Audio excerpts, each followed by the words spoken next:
साथियों, आप सभी का प्रकाश की राह चैनल में स्वागत है। साथियों, अभी हाल में लोकसभा का मध्यावधि जो चुनाव 2 सीटों का हुआ, उसके रिजल्ट परिणाम ये बताते हैं कि बसपा ने धमाकेदार वापसी दर्ज कराई है। आंकड़े बताते हैं कि आजमगढ़ सीट पर 2019 में सपा और बसपा मिलकर चुनाव लड़ी थी और उम्मीदवार थे समाजवादी पार्टी के मुखिया श्री अखिलेश यादव। अखिलेश यादव ने 2019 में गठबंधन में 6,21,528 वोट प्राप्त किए थे और जीत दर्ज कराई थी। वही समाजवादी पार्टी 2022 में विधानसभा के चुनाव अलग लड़ी और आजमगढ़ के 10 विधानसभाओं में 10 विधानसभाएं पे जीत दर्ज कराई, जिसके कारण समाजवादी पार्टी के हौसले बुलंदी पर खो गए।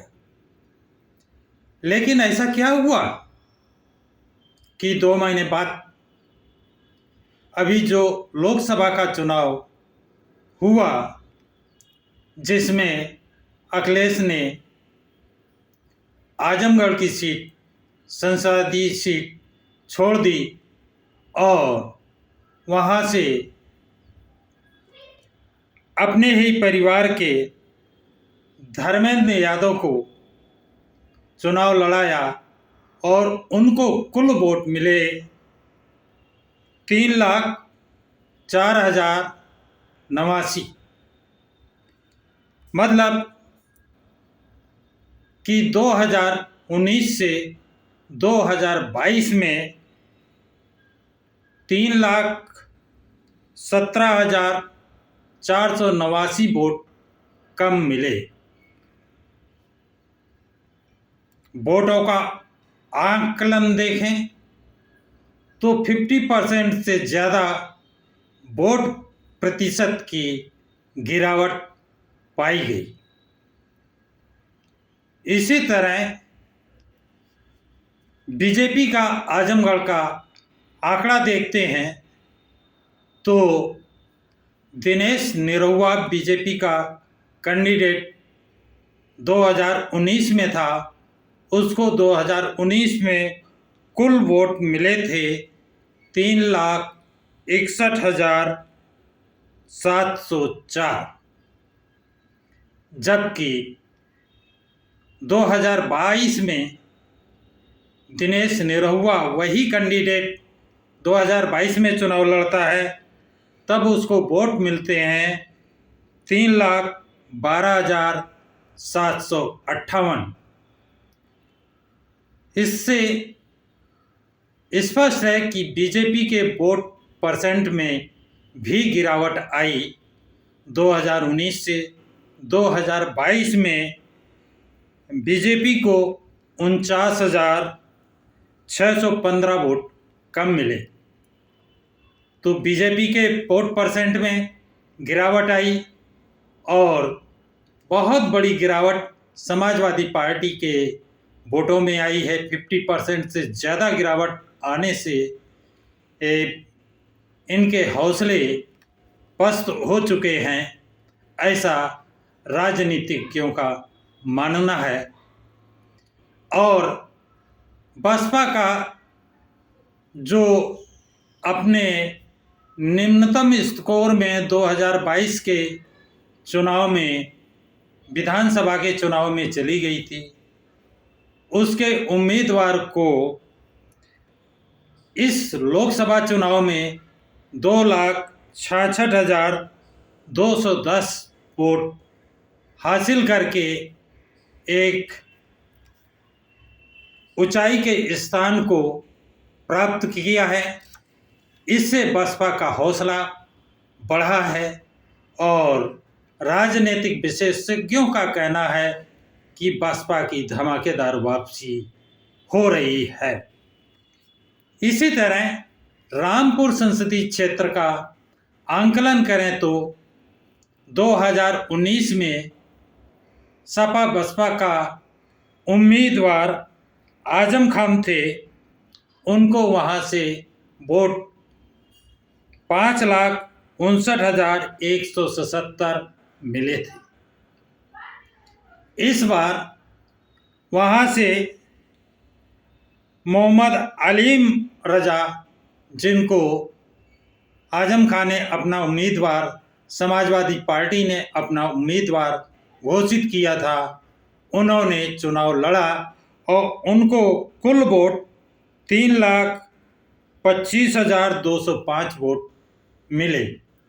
उनका वोट 2,33,972 वोट 2019 से कम मिला है। इस तरह समाजवादी पार्टी के वोट बैंक में भारी गिरावट पाई गई।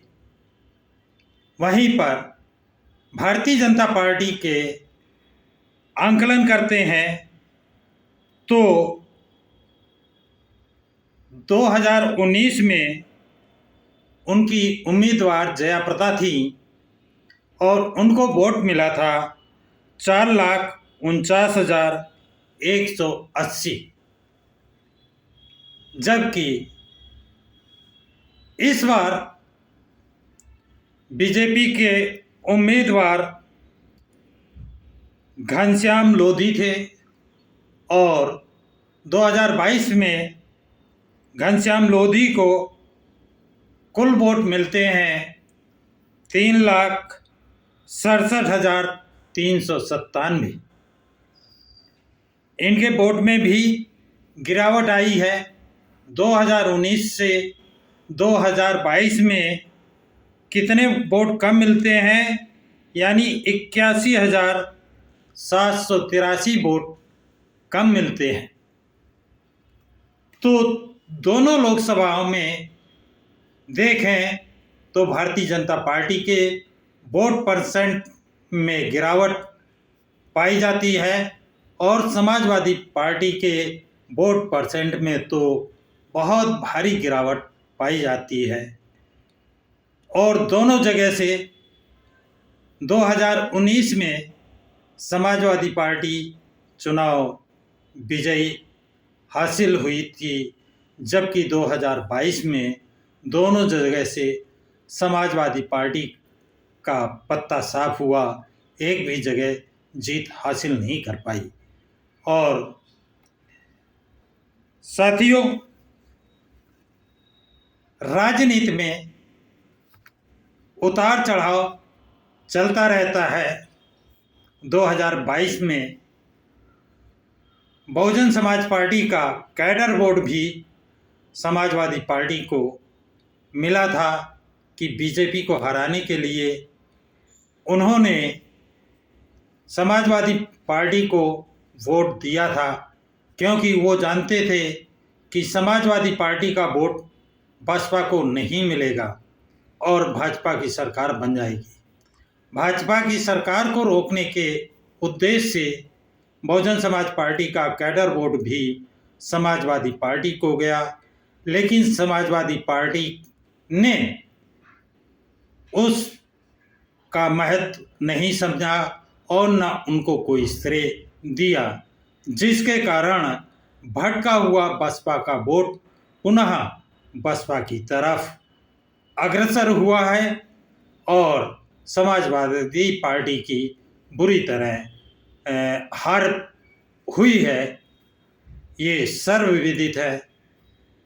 साथियों, यदि ये जानकारी आपको अच्छी लगे तो वीडियो को लाइक, शेयर और सब्सक्राइब ज़रूर करें और अच्छी जानकारी देखने के लिए लगातार प्रकाश की राह चैनल को देखते रहें। सभी साथियों को जय भीम, नमो बुद्धाय, जय संविधान।